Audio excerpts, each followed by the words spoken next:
नमस्ते भाइयों, क्या हाल चाल है आप सबके। और आप सबको good morning. 3 year practice rule जो सिविल जज के एग्जाम में लागू होगा फ्यूचर के एग्जाम में, तो उससे रिलेटेड ये वीडियो है। अभी ऑनरेबल सुप्रीम कोर्ट ने अपने क्लियर किया है, तो अभी लेटेस्ट अपडेट है। मैंने इंस्टाग्राम के ग्रुप पे शेयर कर दी थी अपडेट, बट ऑडियंस और भी है, उनको भी पता चलना चाहिए। वीडियो स्टार्ट करने से पहले एक सलाह दूंगा आपको, हरियाणा एडीए का एग्जाम फॉर्म फिल कर लेना। जीके है उसमें पूरी, ये मत सोचना कि जीके हम कैसे पढ़ेंगे, पढ़ लो। ADA exam, APO exam safest exam है, एक्सपीरियंस काउंट होगा इनका सिविल जज के एग्जाम में। तैयारी करो, मन से तैयारी करो। एडीए एग्जाम की डेट भी आ गई है। अगर आपको कोचिंग चाहिए, मैं आपको रेफर कर रहा हूँ कोचिंग। डिस्क्रिप्शन बॉक्स में लिंक है कोचिंग वालों का। अभी जन्माष्टमी का ऑफर भी निकाल रखा है कृष्णा अकेडमी ने, 40% ऑफ मिल रहा है हरियाणा एडीए के बैच के ऊपर, और टेस्ट सीरीज फ्री भी मिल रही है, साथ में रिकॉर्डेड क्लासेस भी मिल रही हैं आपको। अभी जाके रजिस्ट्रेशन कर लो। ये ऑफर लिमिटेड टाइम पीरियड के लिए है, 18 तारीख तक ही है ये ऑफर। उसके बाद प्राइस इंक्रीज हो जाएगी, फिर भी आप लोग परचेज करोगे, मुझे पता है करोगे आप लोग। तो अभी आप परचेज कर लो, जाके रजिस्ट्रेशन करा लो। जो भी हरियाणा का एग्जाम दे रहा है, पूरी जीके आ रही है, तो आपको गाइडेंस की जरूरत पड़ेगी, इसलिए कोचिंग आपको रेफर करने को बोल रहा हूं, मतलब ज्वाइन कर लेना, ठीक है। मेरा कोड यूज कर लेना, नितिन 40 मेरा कोड है। बाकी आप इनसे डायरेक्ट परचेज करते हो तो मेरा नाम ले लेना, आपको डिस्काउंट मिल जाएगा। आरजेएस मेंस भी ढंग से पढ़ के देना, जो भी फ्रेशर है बिल्कुल ढंग से पढ़ के देना। टेस्ट जितने लगा सकते हो उतने लगाना। टेस्ट सीरीज भी रेफर कर रहा हूं मैं आपको, बहुत इंपॉर्टेंट चीजें इसलिए रेफर कर रहा हूं। सेम नंबर है कोचिंग वालों का, उनसे बात कर लेना। छत्तीसगढ़ का प्री एग्जाम भी ढंग से पढ़ के देना, उत्तराखंड का प्री एग्जाम भी ढंग से पढ़ के देना। इनकी टेस्ट सीरीज भी आप परचेज कर सकते हो उनसे। जम्मू कश्मीर का भी पढ़ के ढंग से देना, जम्मू कश्मीर की भी टेस्ट सीरीज परचेज कर सकते हो सिविल जज एग्जाम की, ठीक है। और यूपीएससी का भी फॉर्म फिल कर देना, जो मिनिस्ट्री ऑफ लेबर में आई है। अगर अभी डेट खत्म नहीं हुई तो फॉर्म फिल कर लेना, ठीक है। बाद में ये ऑप्शन बार बार नहीं आते, फ्रेशर की है ऑप्शन, इसलिए मैं आपको बता रहा हूँ। वेस्ट बंगाल में वैकेंसी आ गई है सिविल जज की, और फ्रेशर की जॉब है, क्योंकि ये नोटिफिकेशन 2024 में आ गया था, शॉर्ट नोटिफिकेशन, इसलिए इस पर एक्सपीरियंस काउंट नहीं हो रहा। तो वेस्ट बंगाल का भी फॉर्म फिल करना। अभी समय, अभी फॉर्म स्टार्ट नहीं हुआ, मैं आपको अपडेट कर दूंगा जब से भी फॉर्म स्टार्ट है। और कुछ लोग बोल रहे हैं सर उसमें वेस्ट बंगाल में इंटरव्यू होगा, मतलब बंगाली में इंटरव्यू होगा, वहाँ की लोकल लैंग्वेज में इंटरव्यू होगा। लोकल लैंग्वेज होगा या आपको थोड़ा बहुत, तो देखो आपको मेहनत करनी पड़ेगी, जो भी फ्रेशर है उनको मेहनत करनी पड़ेगी। ऐसा नहीं कि आपको बिल्कुल ईजिली सारी चीज़ें मिल जाए, क्योंकि आपको उसके बाद 3 साल बाद मौका मिलने वाला है। 3 साल बाद आपका एक्सपीरियंस काउंट होगा, फिर आप एग्जाम दे सकते हो। जो भी फ्रेशर की जॉब आ रही है वेस्ट बंगाल में सिविल जज की, फॉर्म फिल कर लेना, ठीक है। अब बात करते हैं, और ऑफर का बेनिफिट जरूर लो, रजिस्ट्रेशन करा लो एडीए के बैच में, ठीक है। और पूरा प्रॉपर आपको ढंग से समझाएंगे, टेस्ट सीरीज वेस्ट सीरीज सब कुछ है, रिकॉर्डेड क्लासेस है। अब बात करते हैं ऑनरेबल सुप्रीम कोर्ट ने क्या बोल रहा है। ऑनरेबल सुप्रीम कोर्ट में मैटर गया होगा, एप्लीकेशन लगी होगी। जो सिविल जज हैं ऑलरेडी, फॉर एग्जांपल मैं आरजेएस बन जाता हूं, और अब मेरा एक्सपीरियंस काउंट होगा कि नहीं होगा इसमें, तो ऑनरेबल मैं फ्यूचर में हरियाणा का देना चाहूँ या किसी और एग्जाम को देना चाहूँ, जब भी आप जुडिशियल ऑफिसर बनते हो आपको लाइसेंस सस्पेंड कराना पड़ता है। इस चीज़ का ध्यान रखना, आपको एडवोकेट का लाइसेंस सस्पेंड कराना पड़ेगा। अब बात आती है कि इनका एक्सपीरियंस काउंट होगा अगर सिविल जज के एग्जाम में, सिविल जज का एक्सपीरियंस काउंट होगा कि नहीं होगा। तो ऑनरेबल सुप्रीम कोर्ट ने मना कर दिया। ऑनरेबल सुप्रीम कोर्ट ने बोला है सिविल जज का experience as a practising advocate count नहीं होगा। अब उस पर बात ये भी आती है, जब लॉ क्लर्क का, एक लॉ क्लर्क सिविल जज के अंडर काम करते हैं या कोर्ट में काम करते हैं या और किसी विभाग में काम करते हैं, तो वो तो जब लॉ क्लर्क की डेफिनेशन आएगी क्या क्या इंक्लूड किया, उनका एक्सपीरियंस काउंट हो रहा है।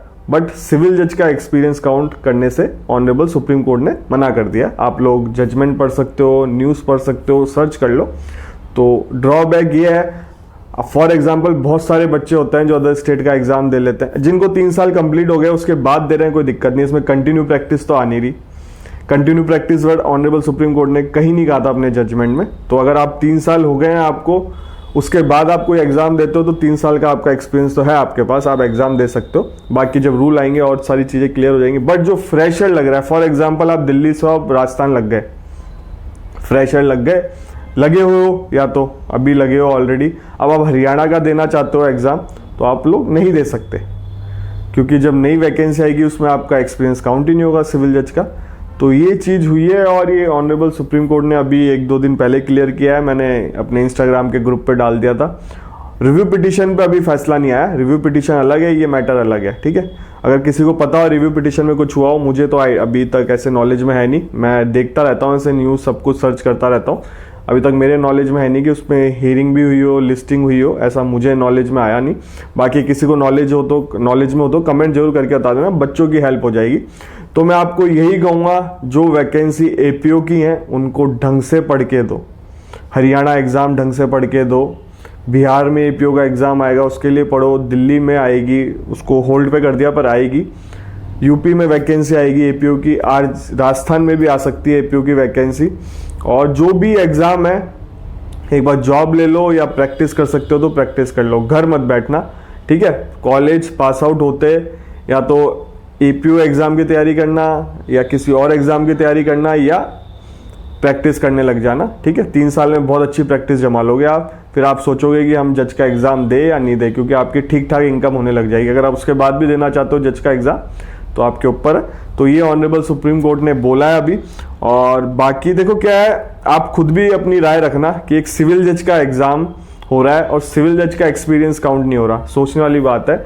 लॉ क्लर्क का एक्सपीरियंस काउंट होगा सिविल जज के एग्ज़ाम में, बट एक सिविल जज का एग्ज़ाम है, उसका सिविल जज का ही एक्सपीरियंस काउंट नहीं हो रहा। और सिविल जज हायर जुडिशरी का एग्ज़ाम दे सकता है, इस चीज़ का ध्यान रखना। जो सिविल जज होते हैं एसीजेएम बनने के बाद कुछ मतलब 5 साल का था, अभी शायद ऑनरेबल सुप्रीम कोर्ट ने जजमेंट में कम किया है उस समय को। वैसे एसीजेएम बनने के 5 साल बाद आप हायर जुडिशरी का एग्ज़ाम दे सकते हो, ये रूल है हायर जुडिशरी का। अभी ऑनरेबल सुप्रीम कोर्ट ने जो अपना जजमेंट आया है 3 साल वाला, उसमें इनके शायद टाइम पीरियड कम कर दिया है, वो मेरे को एक बार जजमेंट पढ़ना पड़ेगा। एक सिविल जज हायर जुडिशरी का एग्ज़ाम दे सकता है बट लोअर जुडिशरी का एग्ज़ाम नहीं दे सकता। तो मेरे हिसाब से रिव्यू पिटीशन एक बार आगे बढ़ेगी तो बहुत सारी चीज़ें आएंगी, और मेरे हिसाब से लगता है कि देखो कुछ पॉजिटिव हो जाए बच्चों के लिए तो अच्छी बात है। नहीं तो बहुत बच्चे निराश भी हैं, आरजेएस बनना चाहते हैं, सिविल जज का एग्ज़ाम क्रैक करना चाहते हैं, और कई लोग दे नहीं पाएंगे। अब उनके मन में ये है कि कैसे पढ़ें, हमने इतना पैसा लगा दिया, कोचिंगों में लगा दिया। लोग तो थर्ड फोर्थ ईयर से पढ़ने लग जाते हैं, 3rd ईयर से पढ़ने लग जाते हैं, 2-2 साल की कोचिंग ले लेते हैं, फाउंडेशन बैच ले लेते हैं 2.5 3 लाख का। बट अब उसका कुछ अपन कर नहीं सकते यार, जो हुआ है वो हुआ है। बाकी आप लोग फोकस हरियाणा आईडीए का फोकस करो, जीके है कोई दिक्कत नहीं है, ढंग से पढ़ाई करो, ठीक है। और जो भी एग्ज़ाम आ रहे हैं, वेस्ट बंगाल का ही फॉर्म फिल करना, छत्तीसगढ़ का एग्ज़ाम होने वाला है, उत्तराखंड का भी एग्ज़ाम होगा, जम्मू कश्मीर का एग्ज़ाम भी होगा, तो इनको ढंग से पढ़ के देना। वीडियो अच्छा लगा हो तो लाइक करना, चैनल को सब्सक्राइब कर लो। इस चैनल पर लॉ से रिलेटेड वीडियो आता है, लॉ की वैकेंसी कहीं पे भी आए, सिविल जज की वैकेंसी कहीं पे भी आए, आपको टाइमली अपडेट देता हूँ। और देखो लीगल वैकेंसी बहुत डिपार्टमेंट में आती है, फ्रेशर की, एक्सपीरियंस वाली, कॉन्ट्रैक्ट बेसिस पे, डायरेक्ट इंटरव्यू की, डेपुटेशन पे आप तक इन्फॉर्मेशन नहीं पहुंचती। इसलिए मैं कह रहा हूँ चैनल को सब्सक्राइब रखो, जिससे आपको ऑल इंडिया की वैकेंसी पता चल जाएगी, जो भी लॉ की निकलती रहती है, ठीक है आपको। और आप देख भी लिया करो 2-4 दिन के पहले की वीडियो, बहुत सारी वैकेंसी बताई होती है, उनके फॉर्म ओपन है तो फॉर्म फिल तो कर ही दो आप लोग, ठीक है।